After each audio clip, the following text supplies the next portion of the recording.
આપ તમામ સારસ્વત મિત્રોનું સાર્થ એજ્યુકેશન ઉપર ફરી સ્વાગત છે.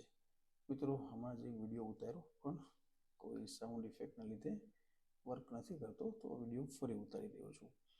હવે આપણે વર્ષ 1968ની પ્રથમ શિક્ષણ નીતિનું જે એક ચેપ્ટર જોયું છે તેમાંથી જ મોટાભાગના પ્રશ્નો જે છે આપણે 20 પ્રશ્નો છે એ જોવા જઈ રહ્યા છે. આપ સૌને મારી એક રિક્વેસ્ટ છે કે આપ જે પ્રશ્ન આપની સ્ક્રીન ઉપર છે તેને જરા જુઓ અને એનો જવાબ શું આવે છે એ બની શકે તો એક નોટમાં નોટ ડાઉન કરો, અથવા જસ્ટ ABCD કરી અને શું જવાબ છે એ કરશો તો પણ ચાલશે. લેક્ચરના અંતે 20માંથી આપણે કેટલા પ્રશ્નોના જવાબ આવ્યા છે એ ઓટોમેટિક ખબર પડી જશે. અને મને પૂરો વિશ્વાસ છે કે 20માંથી લગભગ જે પહેલો લેક્ચર જેને જોયો છે એને 20 પ્રશ્નના જવાબ આવડવાના છે. આપણા દરેક લેક્ચર જે છે એ આ રીતે જ થશે કે જ્યારે કોઈ પણ એક મુદ્દો પૂરો થાય ત્યારબાદ એની પાછળ એ MCQ સ્વરૂપે જે છે એના પ્રશ્નોત્તરી સાથે આપણે આગળ વધીશું. તો દરેક મુદ્દાઓની ડિટેલ એનાલિસિસ સાથે અને મુદ્દા વાઇઝ તૈયારી માટે આપણે આગળ વધી રહ્યા છીએ. જો વિડીયો ગમે તો બિલકુલ લાઈક કરજો, આપણા મિત્રો સુધી પહોંચાડજો. અને જ્યાં સુધી એક પણ વ્યક્તિ આ વિડીયો જોઈ રહી છે ત્યાં સુધી હું AIની આપની તૈયારીમાં મદદરૂપ થવા માટે કંઈક ને કંઈક બિલકુલ વસ્તુઓ લાવતો રહીશ. ફરી કહું છું, મુદ્દા વાઇઝ જ લાવીશ. હું કોઈ આડેધડ MCQ કે જસ્ટ એમનેમ જ નહીં તમારો ને મારો ટાઈમ પસાર કરવા કે એક નાનકડી વસ્તુ હોય એને ખેંચી લાંબી કરવા માટે કોઈ કાર્ય નહીં કરું, એનું હું આપને વચન આપું છું. તો ચલો, પહેલો પ્રશ્ન છે NEP વર્ષ 1968નો. 1968ની શિક્ષણ નીતિનો પ્રાથમિક ઉદ્દેશ શું છે? 4 ઓપ્શન છે, આપ જરા વાંચી લો, વિડીયો પોઝ કરજો અને આપનો જવાબ નોટ ડાઉન કરો. પ્રશ્ન 2 છે, 1968ની શિક્ષણ નીતિનો મુસદ્દો તૈયાર કરવા માટે કયું કમિશન જવાબદાર હતું? પ્રશ્નનો જવાબ વાંચો અને નોટ ડાઉન કરો. 1968ની શિક્ષણ નીતિનો હેતુ કયા વયજૂથને મફત અને ફરજિયાત શિક્ષણ આપવાનો હતો? ABCD આપ જરા જુઓ અને નોટ ડાઉન કરો.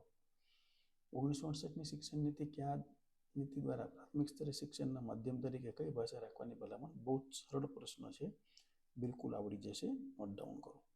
સામાન્ય શિક્ષણ સાથે એકીકરણ માટે 1968 નીતિમાં શિક્ષણને કયા પાસા પર ભાર મૂકવામાં આવ્યો હતો? શારીરિક શિક્ષણ, વ્યાવસાયિક શિક્ષણ, લલિત કલાનું શિક્ષણ, સંગીત શિક્ષણ. 1968ની શિક્ષણ નીતિમાં શિક્ષકની ગુણવત્તા સુધારવા માટે શું ભલામણ કરવામાં આવી હતી? ABCD. 1968 નીતિએ કયા ક્ષેત્ર માટે ટેકનિકલ અને વ્યાવસાયિક શિક્ષણના મહત્વ પર ભાર મૂક્યો? કૃષિ, હેલ્થકેર, ઔદ્યોગિક, માહિતી ટેકનોલોજી. શિક્ષણના કયા સ્તરે 1968 નીતિએ યુનિવર્સિટીઓ માટે સ્વાયત્તતા વધારવાની ભલામણ કરી? પ્રાથમિક, માધ્યમિક, ઉચ્ચ, વ્યાવસાયિક. ઉચ્ચ શિક્ષણમાં સંશોધન અને નવીનતાને પ્રોત્સાહન આપવા માટે નીતિમાં શું ભલામણ કરવામાં આવી છે? સંશોધન સંસ્થાઓની સ્થાપના, યુનિવર્સિટીઓ માટે ભંડોળમાં વધારો, આંતરરાષ્ટ્રીય યુનિવર્સિટીઓ સાથે સહયોગ, ઉપરોક્ત તમામ. 1968ની શિક્ષણ નીતિથી મુખ્ય નાણાકીય ભલામણોની શું હતી? ABCD વાંચો અને જરા જુઓ. તો હવે આપે 10 જે છે એ પ્રશ્નના જવાબ લખી લીધા હશે અથવા ABCD કરી લીધા હશે. આપના જવાબ અહીંયા છે, જરા જોઈ લો કે આપના લગભગ 10માંથી 10 આપના પ્રશ્નના જવાબ સાચા પડ્યા હશે, મને વિશ્વાસ છે. ચલો વધીએ આગળ. 11મો પ્રશ્ન. 1968ની શિક્ષણ નીતિનો મુસદ્દો ઘડનાર કોઠારી કમિશનના અધ્યક્ષ કોણ હતા? સરળ પ્રશ્ન છે, આવડી જશે. ભારતમાં 1968ની શિક્ષણ નીતિ માટે સામાન્ય રીતે વપરાતું નામ શું છે? આવડી જશે.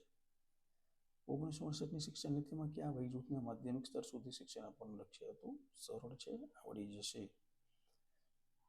14મો પ્રશ્ન છે, શિક્ષણના માધ્યમ તરીકે શેના પર ભાર મૂકવામાં આવ્યો હતો? બિલકુલ બધાને આવડશે. સામાજિક આર્થિક અસમાનતાઓને દૂર કરવા માટે નીતિએ શિક્ષણના કયા પાસા પર ધ્યાન કેન્દ્રિત કર્યું? ABCD વાંચો અને નોટ ડાઉન કરો. શિક્ષણની ગુણવત્તા સુધારવા માટે નીતિએ કેવી રીતે દરખાસ્ત કરી? ABCD વાંચો અને લખો.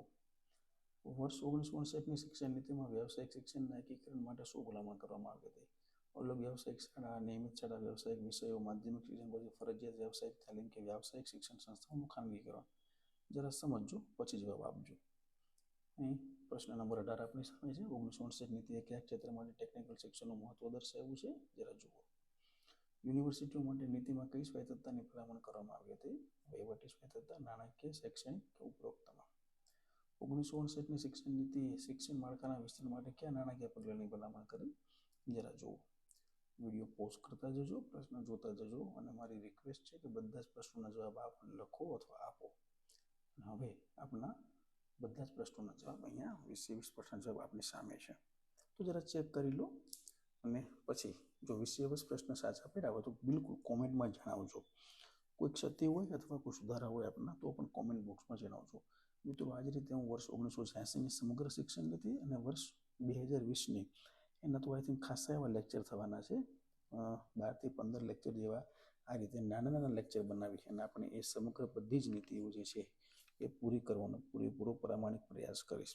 પણ એ માટે આપનો સાથ સહકાર અપેક્ષિત છે. તો બિલકુલ વિડીયોને લાઈક કરજો, શેર કરજો અને કોમેન્ટમાં આપની કોમેન્ટ કરવાનું ભૂલતા નહીં.